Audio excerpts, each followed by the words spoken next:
I voted against this file.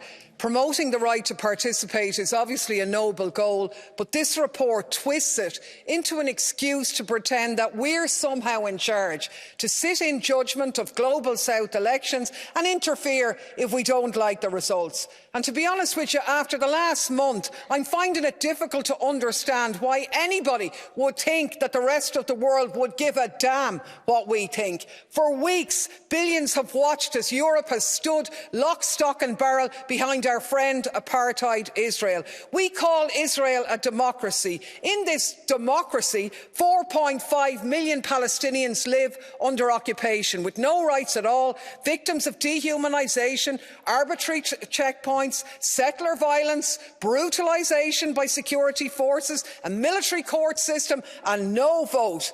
This is what we call, with a straight face, the only democracy in the Middle East. Well, it's over. After the show Europe's made of itself recently, don't expect the rest of the world to be taking you seriously anytime soon. Thank you, President. It's World Children's Day, the day when we commemorate the signing of the UN Convention on the Rights of the Child, the most widely ratified human rights treaty ever, the world united around the protection of children. Well, aren't we great? And it's about time that we wake up and smell the white phosphorus, the burning flesh of children torched alive in Gaza. Wake up and hear their screams over the dead bodies of their parents, their severed limbs, their blinded eyes, their parched lips, their starving stomachs. Feel their terror day after day after day after day as the bombs rain down on their homes, their schools, their hospitals. On and on it goes. And all the great nations that signed this great treaty to protect children sit on their hands. And we pat ourselves on the back in places like this, while not just doing nothing, but enabling that Israeli genocide against children to continue. Well, the people of the world have seen through your complicity. If you mean a morsel of concern for children, stop the slaughter, demand a ceasefire. Thanks very much, President. The Convention on the Rights of the Child was adopted on this day in 1989 by the UN. The US still hasn't signed it. Israel has killed over 5,000 children in the last 6 weeks, thanks to the support of the US and EU. American journalist Chris Hedges was in an Al Jazeera studio watching a live feed from Gaza City of Israel attacking Al-Shifa Hospital. A deliberate attack on a hospital, he said, a deliberate war crime, a deliberate massacre of the most helpless civilians, including infants. Then the feed goes dead. We know what this means, he said. No power, no water, no internet, no medical supplies. Every infant in an incubator will die. Everyone who needs emergency surgery will die. Let there be no doubt. Israel, the US and EU are sending a chilling message to the rest of the world. International and humanitarian law, the Convention on the Rights of the Child, are meaningless pieces of paper. They did not apply in Iraq or Afghanistan, and they don't apply in Gaza. They don't hate us for our values. Maybe they hate us because we don't have any. Israel expects us to believe that there's no genocide in Gaza. They're only protecting themselves from terrorists, they're trying to limit casualties, and even that the Palestinians are responsible for killing themselves, when Israel controls every entry and exit point in that tiny occupied territory where half of the population are children. Absolute lies, of course, and not for the first time. Cynical distortion, wild accusations, farcical claims, these are the modus operandi of Israeli propaganda. Before the current military conflict, there were 6 others in Gaza since 2006. And after they're done, the lies are exposed, but there's never any reckoning. There's never any outrage from the media. It's just buried and forgotten until the next time the lies are platformed again. Well, this is unacceptable. The media is failing the citizens of Europe and the people of Gaza, because propaganda in the service of genocide should be treated with the contempt that it deserves. Instead, the media defers to it. Well, we have a message for you. It's not working. Our consent for Israel's atrocities cannot be manufactured. The truth about Israeli lies is emerging. The ugly truth about Zionism has revealed itself for all to see, and a new world order will be built. Recently, Craig McIver, a director at the UN High Commission for Human Rights, he resigned because he said UN leadership had failed in Gaza. They have, he said, shamefully bowed their heads to power. In his resignation letter, he said, "As a human rights lawyer with more than 3 decades of experience in the field, I know well that the concept of genocide has often been subject to political abuse. But the current wholesale slaughter of the Palestinian people, rooted in an ethno-nationalist settler colonial ideology, in continuation of decades of their systematic persecution and purging, based entirely upon their status as Arabs, and coupled with explicit statements of intent by leaders in the Israeli government and military, leaves no room for doubt or debate. In Gaza, homes, hospitals, schools, churches, mosques and hospitals are wantonly attacked as thousands of civilians are massacred. This, he said, is a textbook case of genocide. The US and EU are not just complicit in this genocide, they give Israel the arms to carry out their war crimes. The world will never forget that they abandoned the Palestinian people. This push for a more federalist EU with qualified majority voting is grist to the mill of those who argue the EU is an anti-democratic entity. The people of Ireland rejected the Lisbon Treaty in 2008 because of the potential loss of sovereignty, neoliberal reforms and the threat to Ireland's neutrality.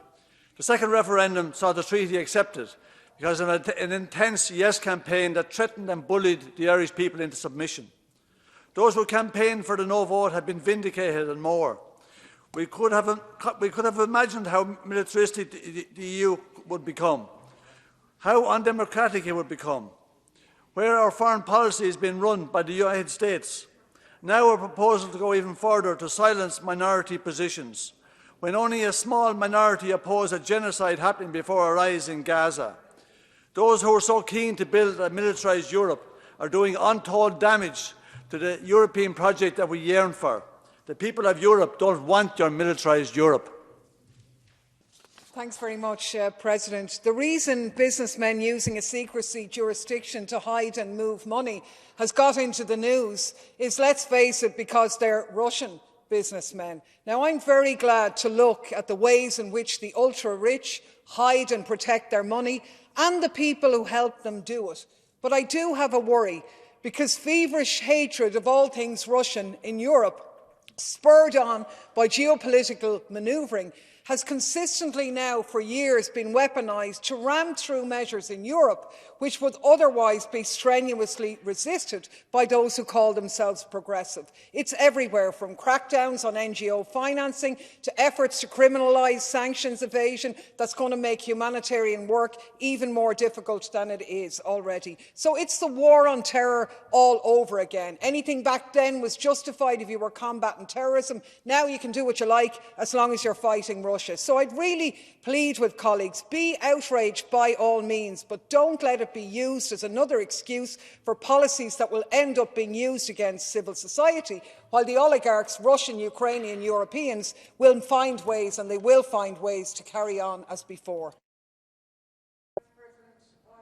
I voted for this report because I believe that an improved approach to humanitarian aid is in fact badly needed. We see this in particular as the reports emerge of the Commission blocking necessary aid to Palestinian organisations, killing them with paperwork even as the humanitarian disaster gets worse there. Talk of monitoring their social media posts, insinuating that legitimate criticisms of Zionist Israel is the same as anti-Semitism, which of course it isn't. I also believe that forgotten crises need to be remembered. I particularly want to put on record the appalling devastation being experienced by the people of Afghanistan.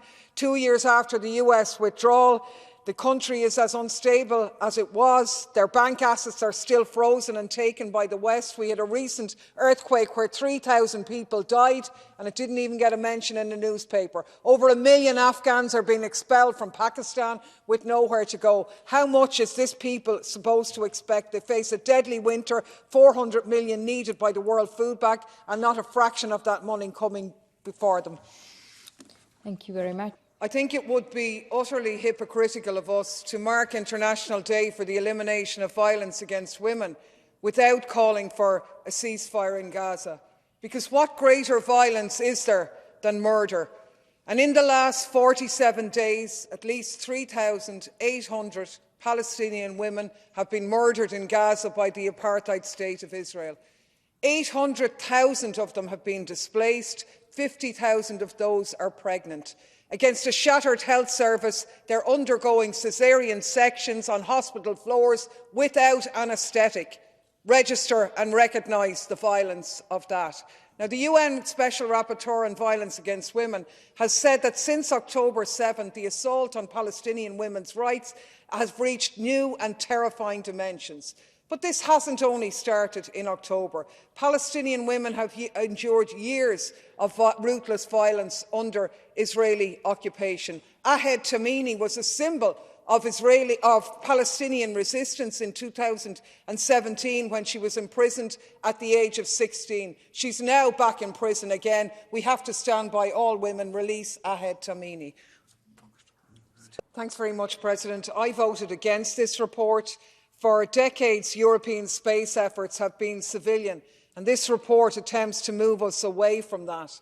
The generals and the arms lobbyists are knocking at the door with pockets full of threat multipliers and defence research proposals. Privatisation and militarisation of the final frontier.